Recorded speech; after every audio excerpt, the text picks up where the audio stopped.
Hello everyone, welcome to our channel YCC chemistry.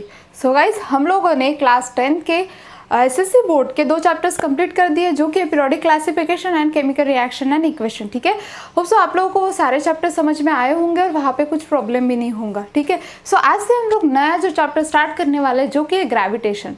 ठीक है, सो guys, हम लोगों ने इसके पहले जो चैप्टर्स देखे थे वो थोड़ा सा केमिस्ट्री का पोर्शन था। ठीक है, chemical reaction equation totally chemistry के ऊपर डिपेंड है, तो सारी केमिस्ट्री के पोर्शन थी। तो वहाँ पे हम लोग रिएक्शन एंड इक्वेशन ये सारी चीज़ें पढ़ते हैं। बायोलॉजी भी थोड़ा सा इजी चला जाता है, लेकिन फिजिक्स की अगर बात आती है, ये जो ग्रेविटेशन है ये किसका चैप्टर है? मेनली फिजिक्स का पोर्शन आता है। ठीक है, और अगर फिजिक्स की बात करते हो तो यहाँ पे इमेजिन ज़्यादा करना पड़ता है। ठीक है, आप लोगों को इमेजिनरी ज़्यादा रहना पड़ता है कि हाँ ऐसा ऐसा होता होगा, उसके कारण ये चीज़ें हो रही है। ठीक है, सो आप लोगों को थोड़ा सा इमेजिनरी वहाँ पे सोचना पड़ेगा। ठीक है, तो फिजिक्स का पोर्शन थोड़ा सा इमेजिन करने की वजह से टफ जाता है। ठीक है, तो हम लोगों को वो सारी चीज़ें टफ नहीं करनी, हम लोगों को वो इजी वे से समझ के लेना है। ठीक है, तो इसीलिए थोड़ा सा कॉन्सेंट्रेशन और फोकस के साथ ये सारी चीज़ें देखिए। ठीक है, सो गाइज, जो चैप्टर स्टार्ट करना है ग्रेविटेशन, आप लोगों ने ग्रेविटी ये वर्ड बहुत बार सुना है। ठीक है, बहुत बार सुनते हो आप लोग, ग्रेविटी है, हम लोग अर्थ के ऊपर टिके हैं। क्या रीज़न है? नहीं तो हम लोग जानते हैं ना, अगर मून या फिर अदर प्लैनेट के ऊपर अगर हम लोग जाते हैं तो हम लोग क्या होता है, तैरते, मतलब ऊपर हम लोग रहते हैं। ठीक है, हवा में रह रहे हैं हम लोग, अर्थ के ऊपर रह रहे हैं क्या? नहीं। ठीक है, सो हम लोग यहाँ पे अर्थ में क्या है, हम लोग चिपके हुए, तो वहाँ पे क्या है, फोर्स ऑफ अट्रैक्शन है। ठीक है, अब अर्थ एक ऑब्जेक्ट है और हम एक दूसरा ऑब्जेक्ट है। अब उन दोनों ऑब्जेक्ट में जो फोर्स ऑफ अट्रैक्शन है उसी को हम लोग क्या बोलते हैं गाइज? ग्रेविटी या फिर ग्रेविटेशंस। ठीक है, तो ग्रेविटी या फिर ग्रेविटेशंस क्या होते हैं? अगर 2 ऑब्जेक्ट है, उन 2 ऑब्जेक्ट में जो फोर्स ऑफ अट्रैक्शन है, उन 2 ऑब्जेक्ट में क्या है? फोर्स ऑफ अट्रैक्शन है। 2 ऑब्जेक्ट में जो फोर्स ऑफ अट्रैक्शन होगा उसी को हम लोग क्या बोलते हैं? ग्रेविटी। बट वो स्ट्रांग है क्या? अगर स्ट्रांग रहता है, जैसे कि हम लोग देखो, अगर हम लोग बोलते हैं कि जैसे कि एक कोई भी हम लोगों ने मेटल लिया और दूसरा क्या है? मैग्नेट है। ठीक है, अब साइड में एक जगह पे मैग्नेट है और दूसरी जगह पे हम लोगों ने मेटल्स बिछा दिए, जैसे कि आयरन हम लोगों ने बिछा दिया, तो स्ट्रांगली क्या होता है? अट्रैक्ट होता है आयरन किसके तरफ? मैग्नेट की तरफ। ठीक है, सो स्ट्रांग अट्रैक्शन है, एक दूसरे को चिपक के जा रहे हैं। हम लोगों में है क्या? वैसा नहीं है ना, हम लोग दूर दूर रहते हैं। ठीक है, बट हम लोगों में क्या है? वीक फोर्स ऑफ अट्रैक्शन है, वीक है फोर्स। ठीक है, और वीक होने के कारण हम एक दूसरे के साथ टकराते तो नहीं, लेकिन ऐसा कोई तो भी फोर्स ऑफ अट्रैक्शन जिसके कारण हम लोग एक दूसरे से जुड़े हुए हैं। जैसे कि हम लोग अर्थ से जुड़े हुए, क्या है वहाँ पे? ग्रेविटी है, फोर्स ऑफ अट्रैक्शन है। ठीक है, सो बट वीक है, लेकिन कैसा भी हो, लेकिन हम लोग टिके हुए हैं। ठीक है, उसी को हम लोग क्या बोलते हैं? ग्रेविटी। ठीक है, तो चलिए हम लोग का चैप्टर स्टार्ट करते हैं, जो कि है ग्रेविटेशंस। ठीक है,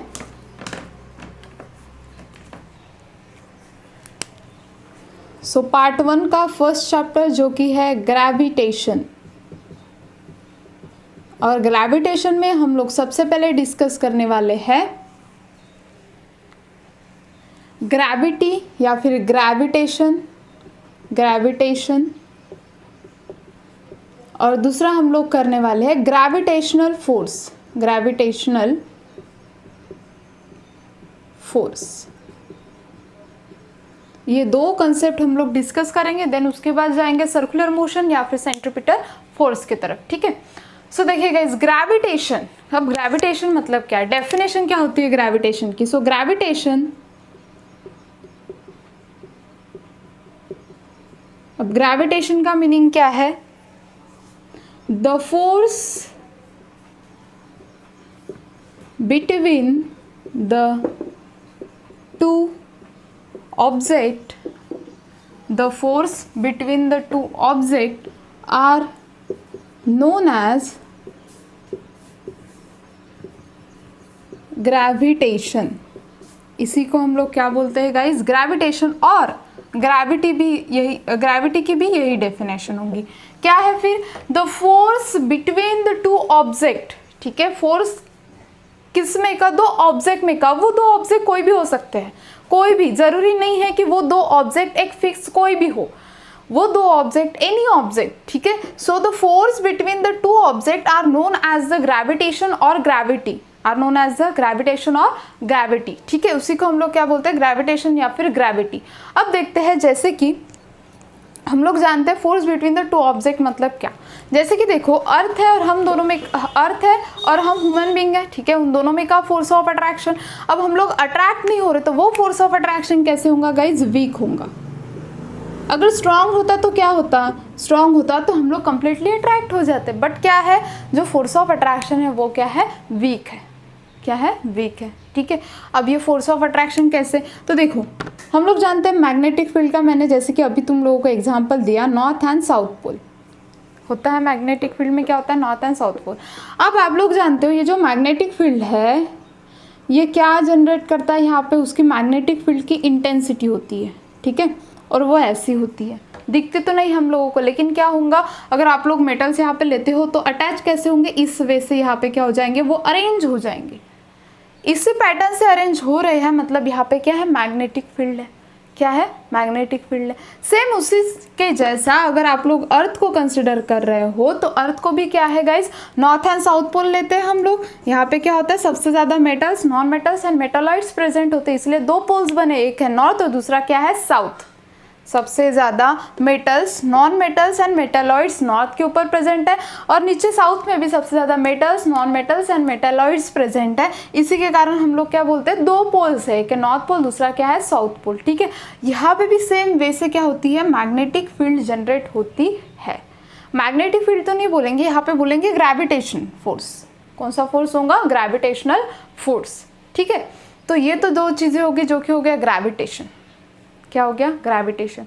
अब ये सारी चीज़ें पढ़ना ज़रूरी क्यों है, ठीक है ना, ग्रेविटेशन चैप्टर आप लोग पढ़ क्यों रहे, क्या इंपॉर्टेंस क्या है इसके। ठीक है, तो हम लोग एक चीज़ जानते हैं कि कोई भी ऑब्जेक्ट अगर एक दूसरे को अट्रैक्ट कर रहे हैं, ठीक है, तो हम लोगों को उसकी प्रॉपर्टी पता रहती है कि किस वे से वो क्या कर रहा है, बिहेवियर दे रहा है।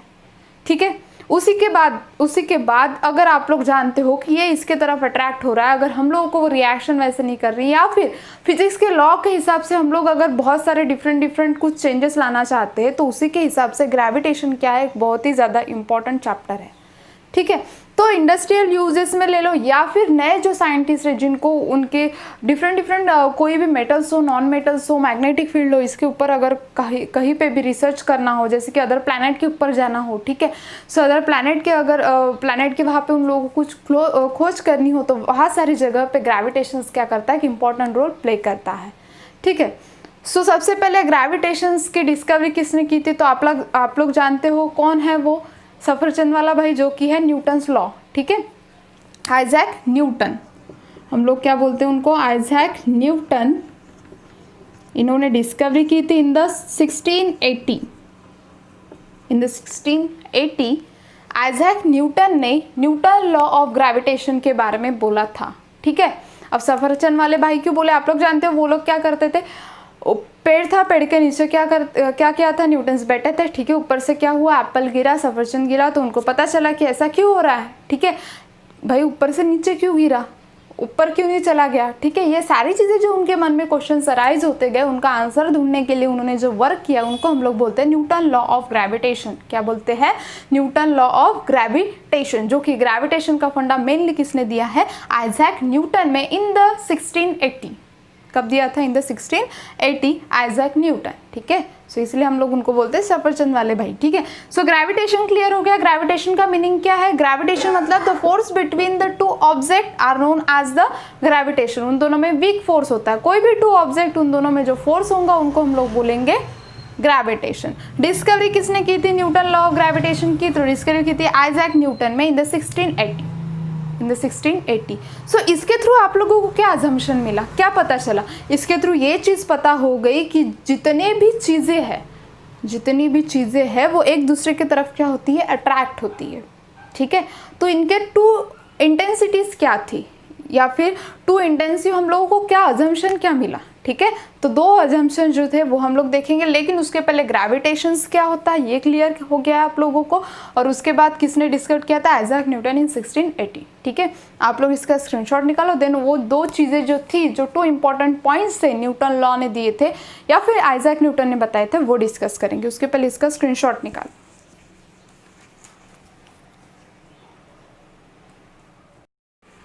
सो गाइज नेक्स्ट है कि ग्रेविटेशन जो है, ठीक है, ग्रेविटेशन जो है वो मेनली कौन से दो क्राइटेरिया के ऊपर डिपेंड रहता है। ठीक है, सो मेनली ग्रेविटेशन के बारे में बोला जाता है, the gravitation may be the attraction between the attraction between the two object or attraction between the earth and other object। क्या बोला जाता है कि अट्रैक्शन बिटवीन द अर्थ और अदर ऑब्जेक्ट। जैसे कि क्या, जैसे कि देखो मैं इस चीज को ऊपर फेंक रही हूँ, ठीक है, तो उसी इंटेंसिटी से वो कुछ हाइट गेन करने के बाद फिर से वापस नीचे आ रही है, ठीक है। सो मैंने थ्रो करने के बाद फिर से उसी इंटेंसिटी से वो नीचे आ रही है, ठीक है। तो इंटेंसिटी जो है उसकी नीचे आने की, तो मतलब क्या है, क्यों नीचे आ रही है, ऊपर गई तो ऊपर ही क्यों नहीं रह गई वो, बिकॉज रीजन है क्या है उसमें, क्योंकि दो जो ऑब्जेक्ट है उन दोनों में क्या है, कुछ तो भी ऐसा फोर्स है जिसके कारण वो क्या हो रहा है, नीचे आ रहा है। सो कोई भी ऑब्जेक्ट हो जिसको तुम लोग क्या कर रहे हो, ऊपर अपवर्ड डायरेक्शन में फॉल कर रहे हो, तो एक सर्टन हाइट वो कंटेन करेगा, सर्टन हाइट उसने लेने के बाद वो फिर से नीचे आ रहा है, ठीक है। सो रीजन क्या है, ग्रेविटेशन है। द ग्रेविटेशन में भी the attraction between the two object, मतलब भी क्या, अर्थ और जो कोई अदर ऑब्जेक्ट है उन दोनों में क्या है, अट्रैक्शन है, ठीक है। ये एक फर्स्ट हो गया। एग्जांपल क्या है, कोई भी अगर ऑब्जेक्ट तुम लोग फॉल कर रहे हो ऊपर, ठीक है, अपवर्ड डायरेक्शन में, उसी इंटेंसिटी से वो नीचे आएगा, ठीक है। और सेकेंड रीजन क्या है, the gravitation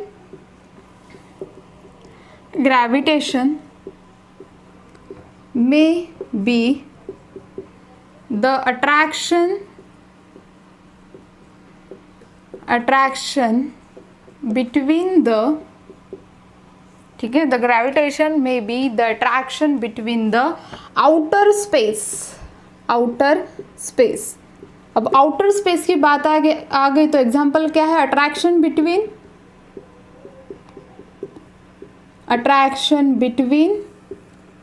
planet and sun।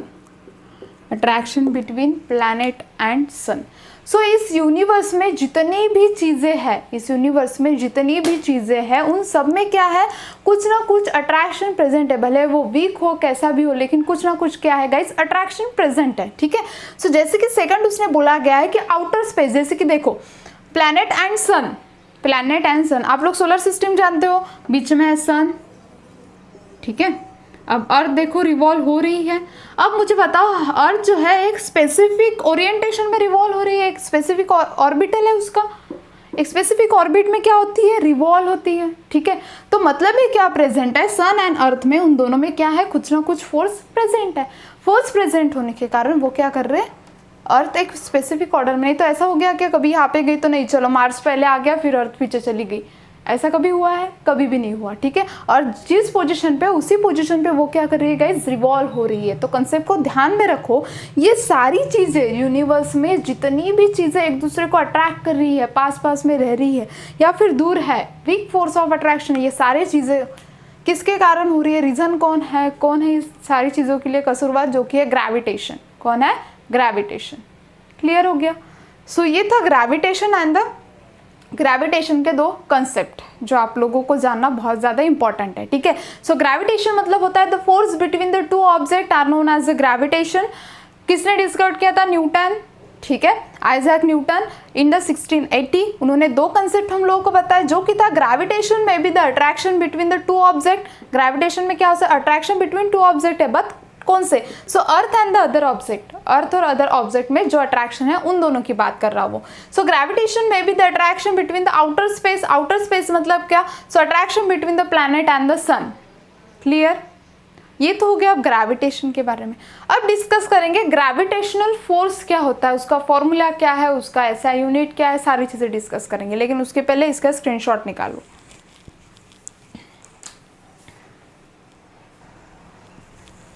तो चलिए गाइस, अभी हम लोग देखेंगे ग्रेविटेशनल फोर्स, ठीक है। सो ग्रेविटेशन आप लोगों को क्लियर हो गया है। अभी देखते हैं ग्रेविटेशनल फोर्स क्या होता है। तो सिंपल है, each body in the universe, इस यूनिवर्स में जितनी भी बॉडीज है वो सारी बॉडी खुद के तरफ दूसरी बॉडी को क्या करती है, अट्रैक्ट करती है, ठीक है। और उस अट्रैक्ट करने की कंडीशन को, उस अट्रैक्ट करने की टेंडेंसी को ही हम लोग क्या बोलते हैं, अट्रैक्ट करने के लिए जो उसको फोर्स लगेगा उस फोर्स को ही हम लोग क्या बोलते हैं, ग्रेविटेशनल फोर्स, ठीक है। सो डेफिनेशन क्या होंगी,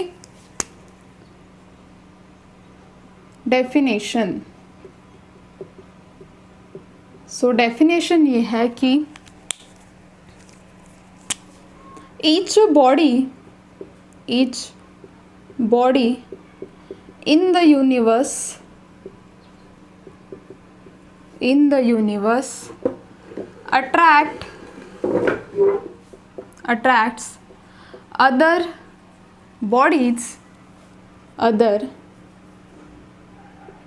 bodies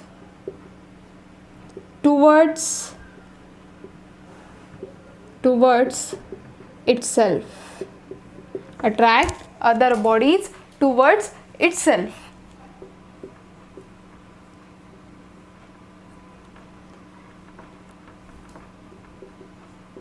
These force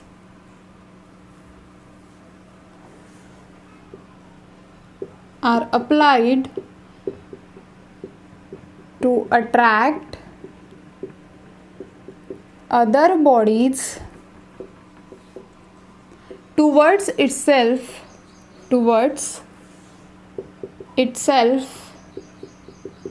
are known as gravitational force.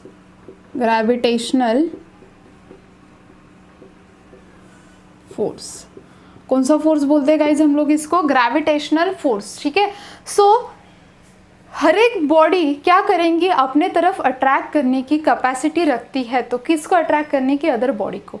Other body को अट्रैक्ट करने के लिए उसको जो फोर्स लगेगा उस फोर्स को हम लोग क्या बोलते हैं? Gravitational force. कौन सा फोर्स बोलते हैं गाइज? Gravitational force. ठीक है, अब ये ग्रेविटी जो है, ग्रेविटेशन जो है, ये किसके लिए हेल्प करती है? So gravitation is the study of gravitation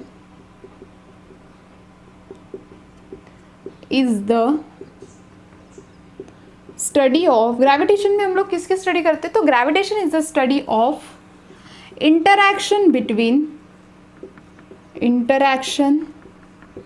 between the two masses. Gravitation mainly study करती है जो इंटरैक्शन होता है दो ऑब्जेक्ट में का, उनके मासेस का जो इंटरैक्शन होता है उसी को हम लोग क्या बोलते हैं? ग्रेविटेशन। क्या बोलते हैं? ग्रेविटेशन। ठीक है, अब ये तो हो गया ग्रेविटेशन के बारे में। ठीक है, किसके बारे में हो गया? ग्रेविटेशन के बारे में। ठीक है, but out of this two masses, ठीक है, अब ग्रेविटेशन किसके बारे में स्टडी करता है? मासेस के बारे में। तो out of this two masses दो इसमें क्लासिफिकेशन किया गया है मासेस का। ठीक है, सो दो मासेस होते हैं, एक है सोर्स मासेस और दूसरा कौन सा है? Test mass. Source mass and the test mass. जो हेवियर बॉडी होती है या फिर हेवियर ऑब्जेक्ट होता है उसको हम लोग क्या बोलते हैं गाइस? सोर्स मास। उसको क्या बोलते हैं? सोर्स मास। और जो लाइटर होता है उसको हम लोग क्या बोलते हैं? टेस्ट मास। उसको हम लोग क्या बोलते हैं? टेस्ट मास। सो सोर्स मास को मतलब जो हेवियर ऑब्जेक्ट होता है उसको हम लोग बोलते हैं सोर्स मास, जो लाइटर ऑब्जेक्ट होता है उसको हम लोग क्या बोलते हैं? Test mass. ठीक है, अब देखो इन दोनों के इंटरैक्शन मतलब ही द ग्रेविटेशन, नेक्स्ट पॉइंट क्या आ सकता है यहाँ पे? The gravitation force is totally depends upon the central force of the source mass over the test mass। ठीक है, सो सोर्स मास और टेस्ट मास इन दोनों में जो सेंट्रल फोर्स होगा उसी को हम लोग क्या बोलेंगे गाइज? उसी को हम लोग क्या बोलेंगे? Gravitational force. या फिर gravitational force is totally depend upon the central force between the two masses. किसके ऊपर डिपेंड रहता है? जो सेंट्रल फोर्स है बिटवीन द टू मासेस उसके ऊपर क्या रहता है? ग्रेविटेशनल फोर्स डिपेंड रहता है। कौन सा फोर्स डिपेंड रहता है? Gravitational force. देखिए फिर से एक बार देखते हैं, ग्रेविटेशनल फोर्स क्या होता है? ईच बॉडी क्या करती है? हर एक बॉडी क्या करती है? जैसे कि ये दो बॉडी है, अब ये बॉडी है, दूसरे बॉडी को क्या करेंगे, अपनी तरफ अट्रैक्ट करने का काम करेंगे, ठीक है। सो जो अट्रैक्ट करने के लिए जो उसको फोर्स लग रहा है, उसी फोर्स को हम लोग कौन सा फोर्स बोलते हैं, ग्रेविटेशनल फोर्स। कौन सा फोर्स बोलते हैं, gravitational force. Then gravitational force, gravitation में हम लोग स्टडी किसकी करते हैं, तो टू ऑब्जेक्ट के मासेस की, m1 एंड m2 हम लोग देखने वाले, उसका फॉर्मूला क्या होता है ग्रेविटेशनल फोर्स का क्या होता है, वो सारी चीज़ें हम लोग डिस्कस करने वाले हैं। लेकिन क्या होता क्या है एग्जैक्टली, सो ग्रेविटेशन में स्टडी करते हैं हम लोग दो ऑब्जेक्ट के मासेस की, किसकी, दो ऑब्जेक्ट के मासेस की। सो दो ऑब्जेक्ट के मास है, तो मास को दो अगर मास है तो एक को तो नाम देना पड़ेगा ना, कंफ्यूजन नहीं होना चाहिए, सारी चीज़ें हम लोगों के लिए। तो एक को दिया, जो हेवियर ऑब्जेक्ट है उसको क्या दिया गया, सोर्स मास, और जो टेस्ट ऑब्जेक्ट है उसको क्या बोला जाता है, लाइटर ऑब्जेक्ट, ठीक है, हल्का होता है, ये हेवियर होता है, ठीक है। सो ये जो ग्रेविटेशनल फोर्स है ये टोटली डिपेंड किसके ऊपर रहता है, ये रहता है सेंट्रल फोर्स के ऊपर। दो ऑब्जेक्ट के सेंट्रल फोर्स के ऊपर वो क्या रहता है गाइज, टोटली डिपेंड रहता है, ठीक है। तो उसी को हम लोग क्या बोलते हैं, ग्रेविटेशनल फोर्स। कौन सा फोर्स, ग्रेविटेशनल फोर्स। तो क्लियर हो गया, ग्रेविटेशनल फोर्स। अब इसके बाद हम लोग देखेंगे कि उसका ऐसा यूनिट क्या है, ठीक है, और फॉर्मूला क्या अप्लाई करते हैं हम लोग ग्रेविटेशनल फोर्स के लिए। लेकिन उसके पहले आप लोगों को तो लिखना पड़ेगा, सो स्क्रीनशॉट निकालो।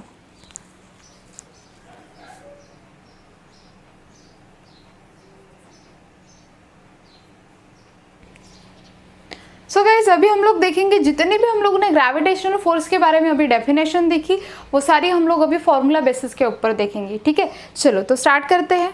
अब देखो हम लोग दो ऑब्जेक्ट लेंगे, मैंने बोला था आप लोगों को दो मासेस होते हैं, first mass is a source mass, second mass is a test mass, ठीक है। चलो देखते हैं दो ऑब्जेक्ट।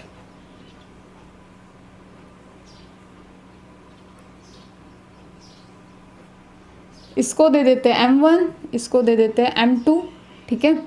यहाँ पे सेंटर है। अब इन दोनों में का जो सेंटर का यहाँ से यहाँ तक के जो डिस्टेंस है उसको हम लोग क्या बोलेंगे, d। Distance between the m1 and m2 are known as the d, ठीक है, उसको हम लोग क्या बोलेंगे, d। क्लियर है। अब देखो हम लोगों ने मास लिया m1 and m2। So force का फॉर्मूला क्या है, force is equal to mass upon acceleration. Force is equal to mass upon acceleration, ठीक है। हम लोग कौन से फोर्स के बारे में बात कर रहे हैं यहाँ पे, ग्रेविटेशनल फोर्स के बारे में। So gravitational force is equal to F is equal to, अब मैंने बोला है gravitational force is totally depend upon the two mass of object. अभी मैंने आप लोगों को एक्सप्लेन करते टाइम बोला है कि टू मासेस के ऊपर डिपेंड है। अब एक चीज़ आप लोग ध्यान में रखो, इन्वर्सली का मीनिंग क्या होता है, डायरेक्टली का मीनिंग क्या होता है। अभी आप लोग हायर स्टडी के लिए भी जाओगे तभी भी ये चीज़ काम में आएगी। So inversely proportion and directly proportional. देखो गाइस, इनवर्सली प्रोपोर्शनल का मीनिंग होता है टोटली डिपेंड्स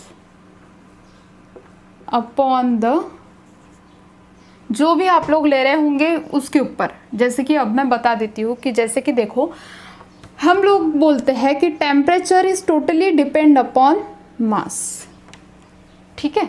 चलो अब ये कैसे होगा वो भी देख लेते हैं। जैसे कि मैंने एक साइड पे लिया है 1 kg शुगर, ठीक है, इसको मुझे क्या करना है गाइज, मेल्ट करना है, ठीक है। उसके बाद एक साइड पे मैंने ली है 10 kg शुगर और इसको भी मुझे क्या करना है, मेल्ट करना है, ठीक है। मेल्ट करना है मतलब सॉलिड टू लिक्विड कन्वर्जन होने वाला है, मेल्ट करना है मतलब सॉलिड टू लिक्विड कन्वर्जन होने वाला है, ठीक है।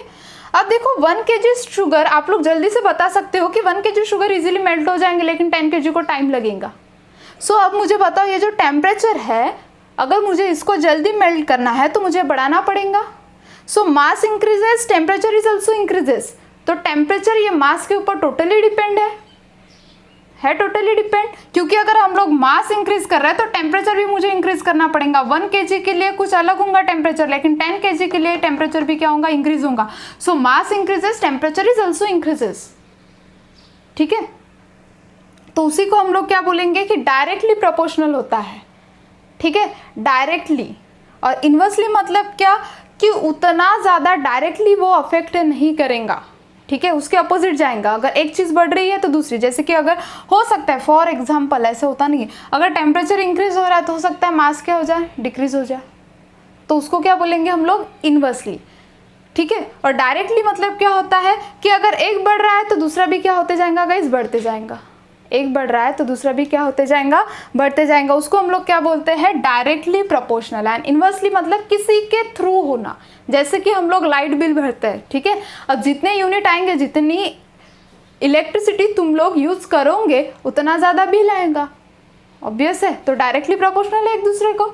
ठीक है, लेकिन अगर आप लोग सोचते हो कि पानी गर्म अगर मैं कर रही हूँ, ठीक है, तो टेम्परेचर मैं क्या करती हूँ, कम करती हूँ, लेकिन जल्दी होना चाहिए, तो ये एक दूसरे के ऊपर डिपेंड है कि ये सारी चीज़ें नहीं, तो वहाँ पे कौन सा यूज़ होता है, inversely.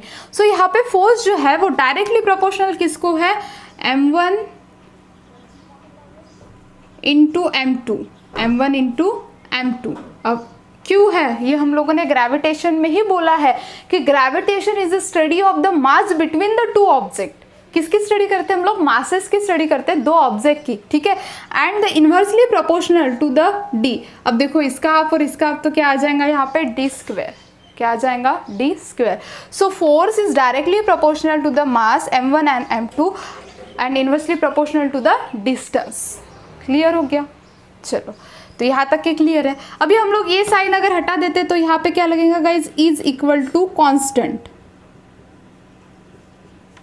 m1 into m2 upon d2। ये चीज़ क्लियर हुई क्या आपको, फोर्स डायरेक्टली डिपेंड किसके ऊपर है, मासेस के ऊपर, और इनवर्सली डिस्टेंस के ऊपर। क्लियर है, मैंने यहाँ पे मास ही क्यों लिया गया, क्योंकि हम लोग ग्रेविटेशनल फोर्स की बात कर रहे हैं। ग्रेविटेशन में स्टडी हम लोग किसकी करते हैं, the mass between the two object की। ठीक है, और जिसके कारण हम लोगों ने यहाँ पे m1 एंड m2 यूज किया गया अपॉन d2। ठीक है, so force is equal to constant m1 into m2 upon d2। अब कांस्टेंट साइन कौन सा यूज करोगे हम लोग, ग्रेविटेशनल कांस्टेंट यूज करेंगे। सो g into m1 into m2 upon D square. Clear हो गया, समझ में आ गया पॉइंट। ठीक है, सो ये क्या है हम लोगों का, ग्रेविटेशनल फोर्स का formula, F is equal to G, capital G into m1 into m2 upon d2। Clear, अब इसका यूनिट क्या है, तो इसका यूनिट बोला जाता है न्यूटन मीटर स्क्वायर प्लस पर केजी स्क्वायर। जी का यूनिट क्या है, ग्रेविटेशनल कांस्टेंट, ग्रेविटेशनल फोर्स का यूनिट क्या है, Newton metre square per KG square, और इसकी वैल्यू भी कांस्टेंट रहती है। ठीक है, चलो तो वो सारी चीज़ें डिस्कस करेंगे, उसके पहले इसका स्क्रीनशॉट निकालो, देन हम लोग देखेंगे कि ऐसा क्यों होता है। ठीक है, चलो जल्दी से स्क्रीनशॉट निकालो।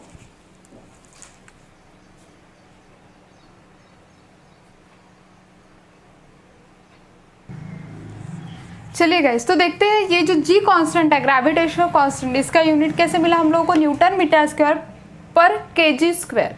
ठीक है, अब इसके बारे में देखेंगे कि ये कैसे आया।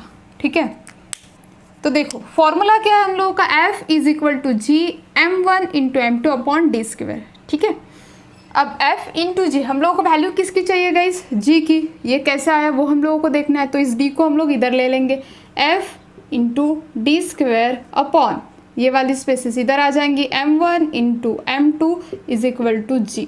ठीक है, सो फोर्स का यूनिट क्या है, न्यूटन। ठीक है, न्यूटन। डिस्टेंस का किस में होता है, मीटर स्क्वायर। अब यहाँ पे मीटर में है, डी स्क्वायर है, तो हम लोग क्या लेंगे यहाँ पे, मीटर स्क्वायर। मास किस में लिखते हैं हम लोग, केजी में, और यहाँ पे भी केजी में इसका यूनिट। ठीक है, सो क्या हो जाएगा, Newton metre square kg square, और इसीलिए हम लोग क्या देते हैं इसका unit, Newton metre square per KG square, per KG square. ठीक है, सो Newton metre square per KG square इस वे से मिलता है। कैसे मिला हम लोगों को फोर्स का यूनिट, न्यूटन। Distance metre. ठीक है, डिस्टेंस का किस में आता है, मीटर में। m1 एंड m2 मासेस है, मासेस को किस में मेजर करोगे तुम लोग, किलोग्राम। सो केजी। ठीक है, सो Newton metre upon KG square, so Newton metre पर केजी स्क्वायर। ठीक है, अब ये जो जी है ना, ये जो ग्रेविटेशन कांस्टेंट है, इसकी वैल्यू होती है फिक्स। ग्रेविटेशन कांस्टेंट इसीलिए बोला जाता है क्योंकि उसकी वैल्यू क्या है, फिक्स है गाइज। कहीं पे भी चले जाओ यूनिवर्स में, कहीं पे भी चले जाओ, इसकी वैल्यू चेंज नहीं होने वाली। सो वो कितनी होती है, 6.673 इंटू 10⁻⁻11, 6.673 इंटू 10⁻⁻11। क्लियर हो गया? ठीक है।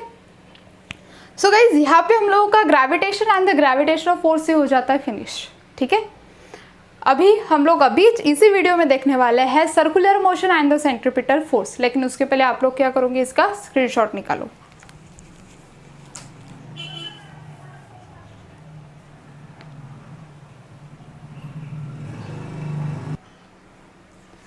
सो गाइज चलिए डिस्कस करते हैं। सबसे पहले सर्कुलर मोशन क्या है। सर्कुलर मोशन, सो डेफिनेशन क्या होंगी। अब मोशन मतलब आप लोग जानते हो मूवमेंट। ठीक है, कोई भी ऑब्जेक्ट की मूवमेंट, ठीक है, उसको क्या बोलते हैं हम लोग, मोशंस। ठीक है, सो उसके बाद सर्कुलर मोशन मतलब क्या है, डेफिनेशन क्या है। तो circular motion is a movement of an object. Circular motion is a movement of an object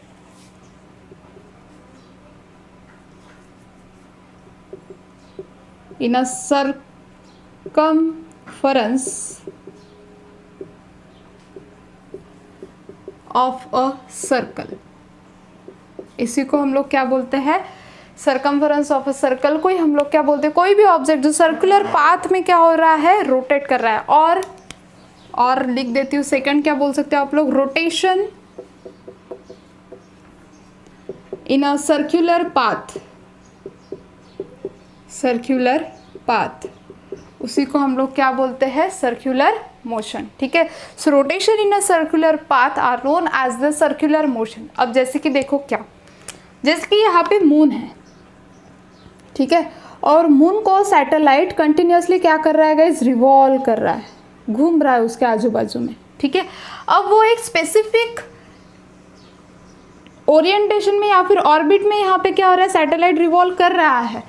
तो इसका मतलब क्या है कि मून और सैटेलाइट इन दोनों में क्या है, कुछ तो भी फोर्स प्रेजेंट है, जिसके कारण वो एक दूसरे के ऊपर खींचे जा रहे हैं। ठीक है, दोनों में क्या है, कुछ तो भी फोर्स प्रेजेंट है। जैसे कि देखो यहाँ पे सन है, सन को अब अर्थ देखो कैसे वर्क करती है। ठीक है, अर्थ क्या होती है, रिवॉल्व होती है, सन को रिवॉल्व भी करती है। ठीक है, और उसके साथ साथ वो खुद भी घूमती है। ठीक है, अब देखो वो रिवॉल्व कर रही है यहाँ पे, तो इसलिए हम लोग क्या मनाते हैं, 12 मंथ, मतलब हम लोगों का क्या होता है, 1 ईयर कंप्लीट होता है। ठीक है, और अगर वो खुद के इसमें घूम रही है यहाँ पे, तो हम लोग क्या मनाते हैं, 24 आवर्स कंसिडर करते हैं। क्या कंसिडर करता है, 24 आवर। ठीक है, सो 24 आवर मतलब क्या, अगर वो सन के सामने आ रही है तो हम हमारे यहाँ पे क्या होता है, दिन। अगर वो बैक साइड मतलब ऐसे हो रही है तो वहाँ पे क्या होगा, रात। ठीक है, सो इस वजह से हम लोग 24 आवर मतलब डे हम लोग बताते हैं, और 12 मंथ का हम लोग क्या बनाते हैं, 1 ईयर बनाते हैं। बट एक्चुअल में जो अर्थ होती है वो कैसे रिवॉल्व होती है, वो होती है 12 मंथ 6 आवर। उसका रोटेशन कैसा होता है, 12 मंथ मतलब 12 मंथ कंप्लीट होने के बाद भी वो 6 आवर क्या करती है, रोटेट करती है। तो हम लोग वो 6 आवर नहीं पकड़ते। ठीक है, तो हम लोग क्या मनाते हैं, लीप ईयर बनाते हैं। ठीक है, फेब में एक जो ऐड करते हैं 29, ठीक है, 29 फेब, वो 4 साल के बाद एक बार आता है। ठीक है, तो हम लोग क्या करते हैं, जितने भी 6 आवर्स होते हैं, ठीक है, एक साल के 6 आवर्स, 6 तो उसका एडिशन हम लोग फेब में करते हैं और हम लोग तब बनाते हैं लीप ईयर।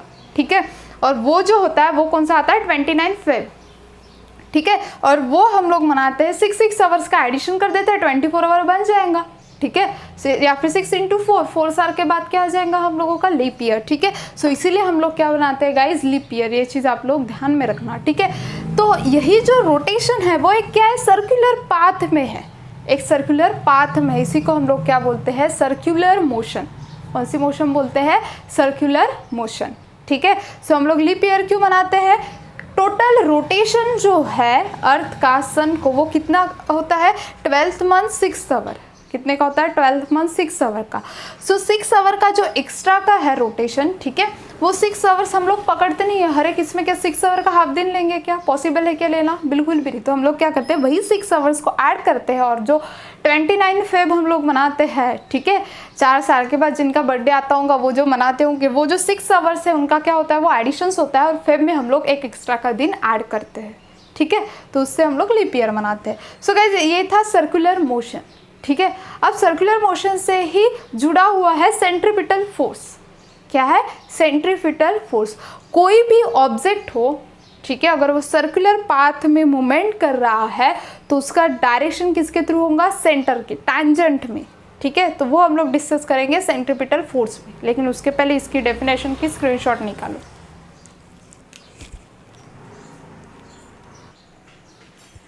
तो देखिएगा सेंट्रीपिटल फोर्स,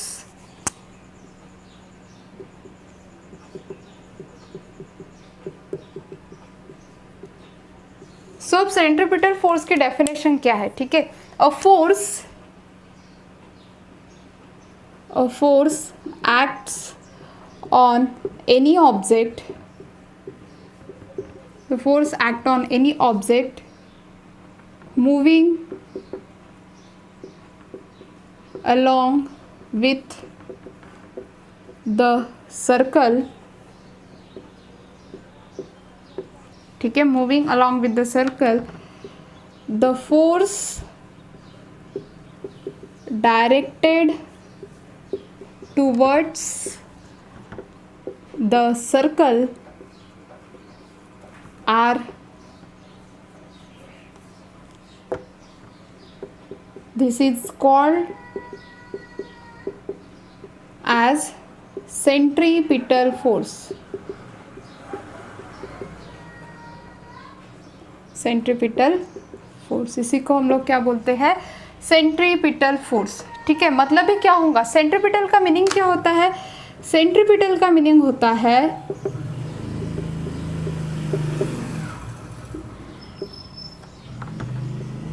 सेंटर्ड सीकिंग। क्या होता है? Centred seeking. जैसे कि देखो, आप लोगों ने अगर कोई भी चीज़, जैसे कि हम लोग भंवरा लेंगे, ठीक है, उसको आप लोग ऐसे ऐसे ऐसे ऐसे घुमा रहे हो, अगर आप लोग उसको रोक दोगे तो वो सेंटर में आएगा, ठीक है। या फिर जो भी दो ऑब्जेक्ट है उन दोनों में जो फोर्स ऑफ अट्रैक्शन है वो किस में है? सेंटर में है, ठीक है।